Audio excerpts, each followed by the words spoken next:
What's up mga chong? For today's video, samahan nyo ako tuklasin ang sikat na bayanihan dito sa Batangas, lalo na kapag may handaan. So ano pang hinihintay natin? Puntahan na natin yan, nang malaman na yan. Let's go!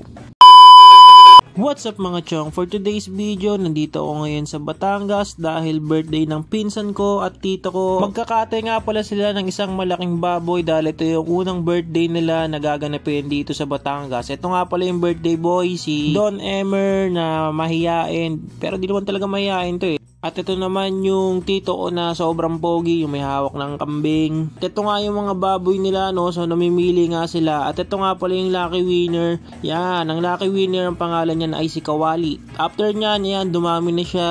Niready na nga nila Tatay Gumoy yung mga paglulutuan. At yung iba naman nagpe-prepare na rin ng mga bawang sibuyas, ginaitan nila yan. Tapos ito mga pre, di ko alam kung anong gagawin nila dito, pero napansin ko lang sa mga niluluto nila dito laging merong ketchup at pineapple. Tapos yan, minimekos-mekos talaga ni Tatay Gumoy yan para sigurado na malasa hanggang kaloob-looban. At dahil ginabi na nga kami, inuna na muna tong dinner namin dahil bawal tayo magutom at lalo na yung mga nagluluto. Tapos ito mga pre, merong piniritong bituka ata to, tapos ito yung laman loob.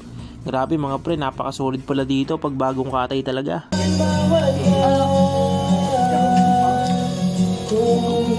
Kung i-rate ko nga to mga pre, 8 out of 10 sa akin to.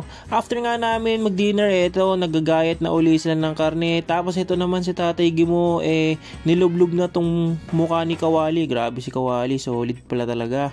After nga ng mga ilang oras, ito na yung itsura ni Kawali. Wala na, nakalubog na dahil gagawin tong pangsisig. Ito namang mga balat niya, gagawing putsero. Ito yung sikat na pagkain na niluluto dito sa Batangas. Pansin ko lang sa pagluto nito, no, kailangan tuloy-tuloy talaga yung paghahalo kasi bukod sa pwedeng masunog, makokotongan ka ng mga tao dito dahil hindi naman ganun yung tamang pagluto ng putsero. Tapos yan, inahango na nila yan, tapos ito double fry nila yan. Grabe tibay ng mga tao dito mga pre dahil inumaga na sila sa pagluluto. Tapos ito nga, may nabutan nga ako dito. Di ko alam kung anong tawag sa luto na to mga pre, pero sure ako si Kawali pa rin to. Grabe, kumukulo-kulo si Kawali.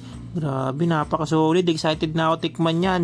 Tapos ito nga yung sinasabi kong putsero, yung kulay pula na yan. Tapos yan, may menudo. May dinuguan din sila dito mga pre na napaka-solid. Tapos yung mukha naman ni Kawali, naging ganyan na mga pre, oh.